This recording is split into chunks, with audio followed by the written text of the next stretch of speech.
Copa do Mundo é bom demais. Brasil empatou com Marrocos, decepcionou seu torcedor, e a Espanha acabou de empatar também com Cabo Verde, decepcionando bem mais ainda o seu torcedor, eu acho. Apesar de que, pelo menos os comentários que eu vejo por aqui, eu acho que existe um exagero muito maior com a seleção brasileira, mas vamos dar uns comentários aqui sobre esses dois jogos da Copa. Já tivemos vários jogos da Copa nesses primeiros dias, mas escolhi esses dois para fazer o meu primeiro vídeo sobre a Copa do Mundo aqui no canal.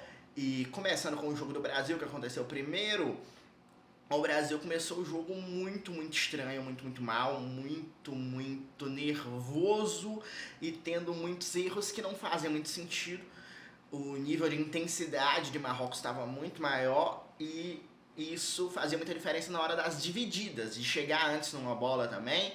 O Brasil, se ele demorava 2 segundos para tomar uma decisão, o Marrocos já tinha roubado a bola deles. E o Brasil não conseguia fazer o mesmo para recuperar as bolas da seleção marroquina quando estava com a posse. E aí, um dos principais jogadores que estava mal nesse aspecto era o Casemiro. Acho que o principal, no caso, né, estava muito mal nesse aspecto era o Casemiro. Eu achei o Casemiro com uma cara muito esquisita desde o aquecimento. Na hora do túnel, quando ele foi entrar no campo, também achei que a mesma cara muito estranha estava lá. E depois no campo ele estava muito estranho jogando. Não foi bem nos amistosos, não foi muito bem. No caso, foi muito mal nessa estreia também da Copa. Mas acho que eu ainda seguraria para fazer uma mudança, ainda mais próximo jogo contra o Haiti. Não deve perder o Brasil, né? O Brasil deve ir bem nesse jogo mesmo assim. Então eu manteria o Casemiro porque eu acho que ele é um jogador assim que, se for recuperado, fará muita diferença para a seleção brasileira. Então, mas acho que já tem que estar um alerta ali para o Fabinho, que entrou relativamente bem em todos esses jogos que o Casemiro foi mal, de poder pegar essa vaga, né? O Fabinho tá pedindo um pouco de passagem, mas até acho que o Casemiro tá pedindo para sentar no banco, mas o Casemiro é o Casemiro, então eu acho que não se tira assim tão rápido.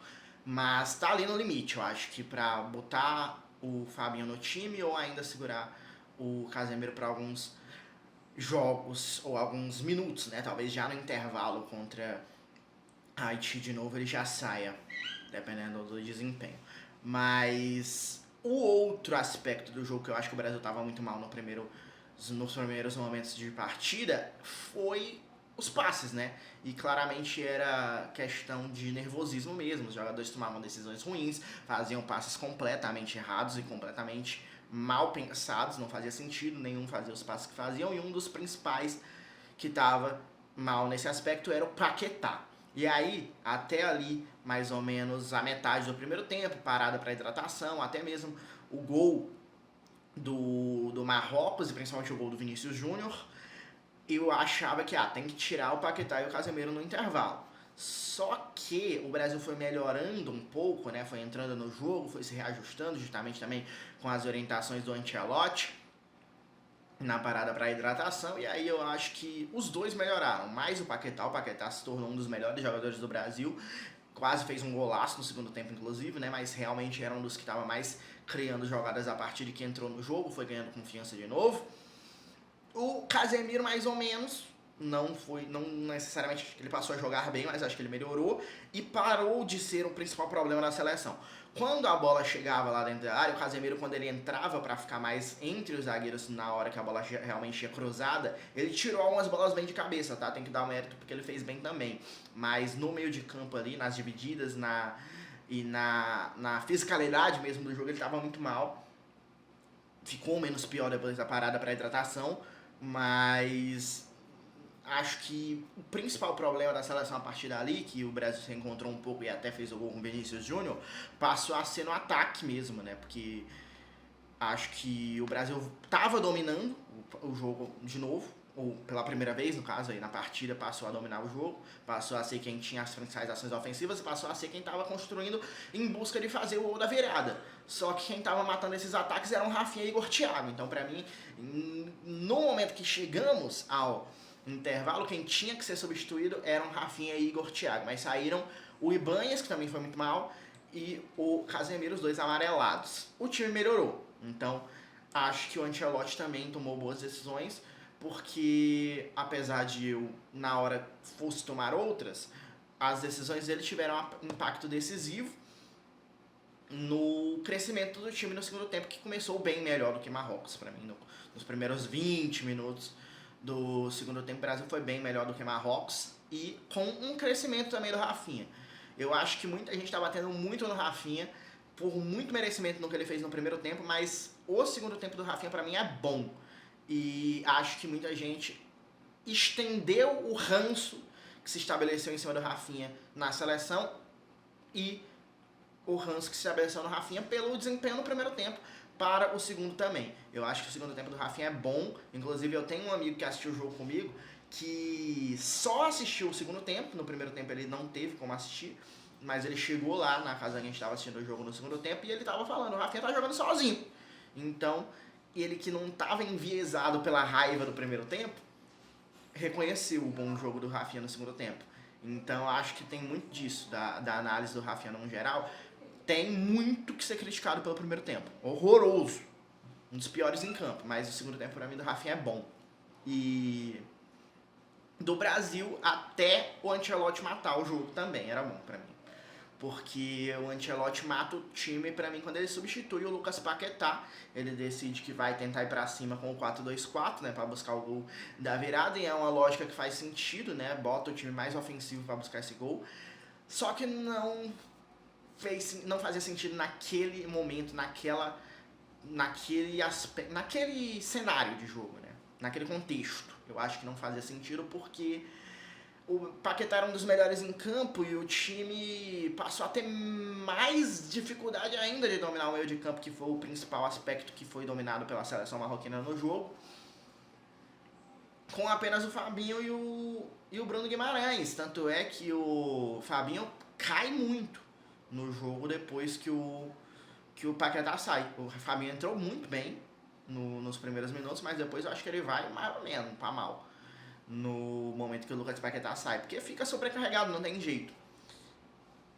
E o meio de campo do Marrocos é forte.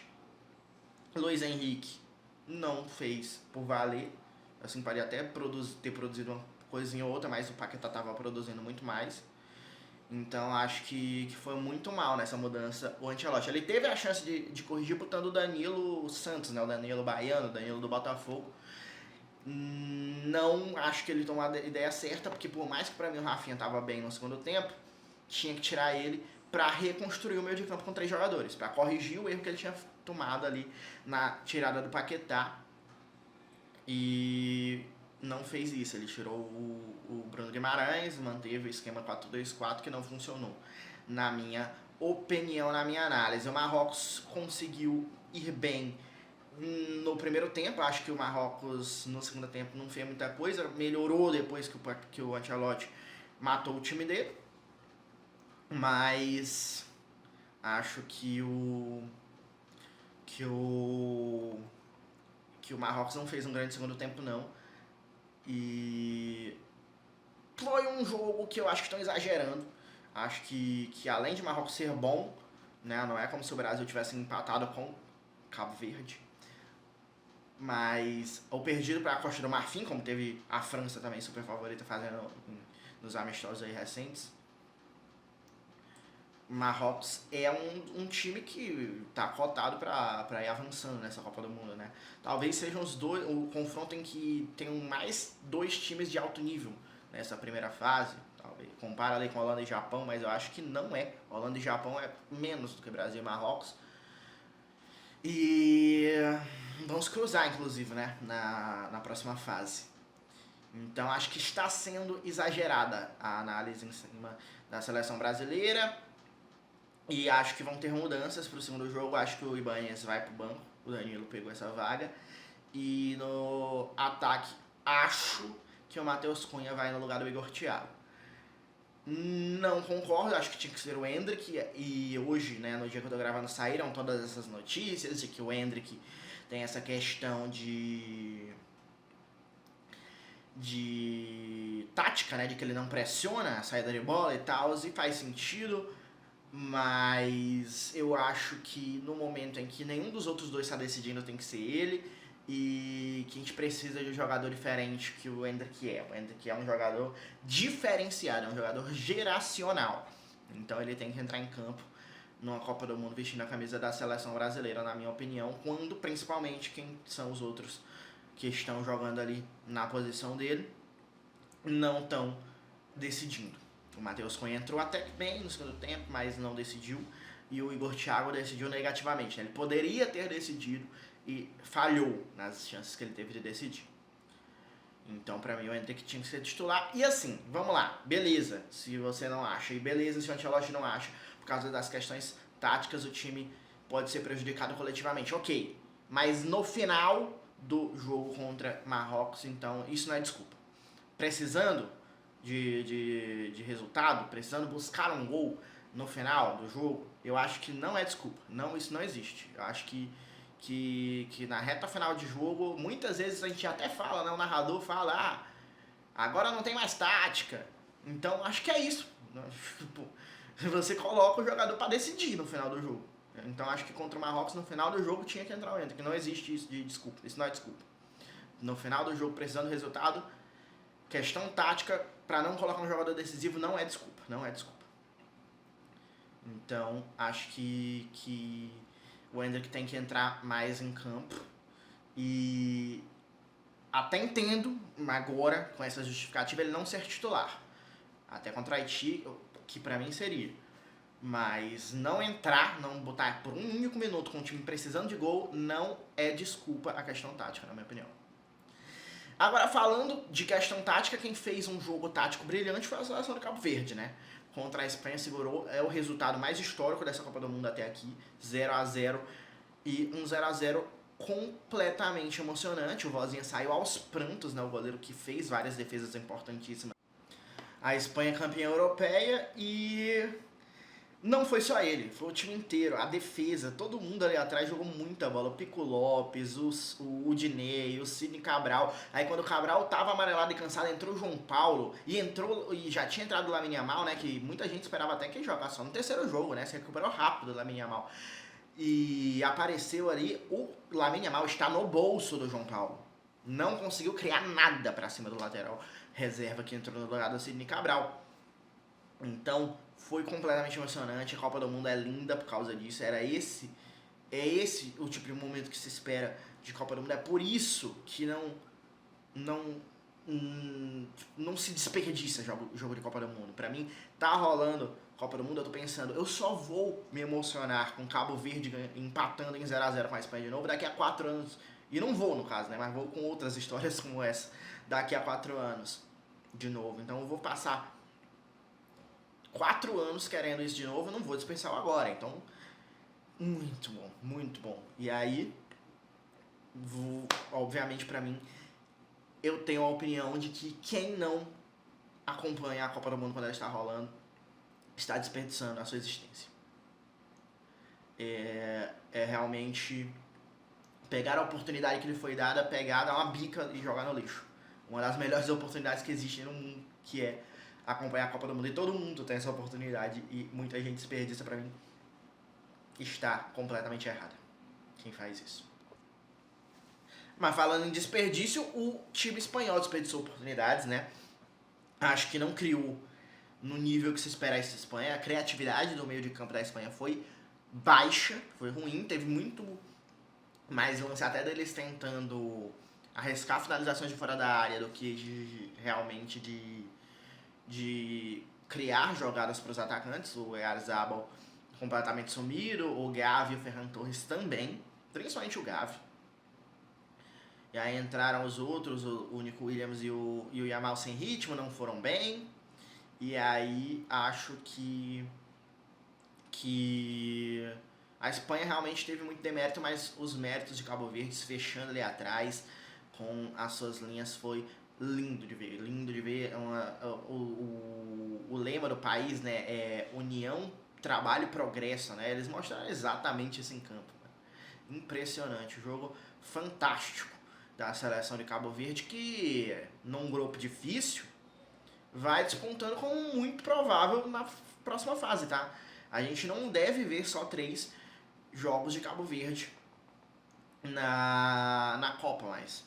A não ser que ela perca realmente para Uruguai e para Arábia Saudita, fique só com um ponto, mas vendo o desempenho do time nesse jogo, a capacidade de concentração, de disciplina, né, tática e de coragem para também, porque assim, o time é limitado. E não ganhou o jogo porque é limitado, tá? Porque se fosse um pouquinho melhor tecnicamente, poderia em um contra-ataque ter feito o gol da vitória para cima da Espanha. Mas o time é limitado e dessa forma não conseguiu. Então vamos ver contra o Uruguai e contra a Arábia Saudita se o time vai conseguir marcar um gol. Se vai manter essa postura tão defensiva, eu acho que tem que ser. Não pode, tem que focar em não levar gol da Arábia Saudita e do Uruguai. E em um contra-ataque talvez fazer um gol, mas.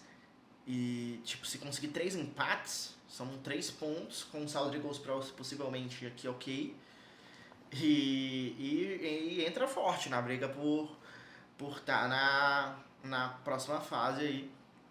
E aí se ganha, se tira uma vitória da Arábia Saudita, por exemplo, aí já está praticamente garantido na próxima fase a seleção cabo-verdiana. E numa dessa, a Espanha também já está só com um ponto de 3 que ela achava que ia ter, né? Então aí embola mais ainda o grupo, a Espanha numa dessa se empata com o Uruguai, deixa até vivo o sonho de uma segunda colocação para algum time, ou de um primeiro.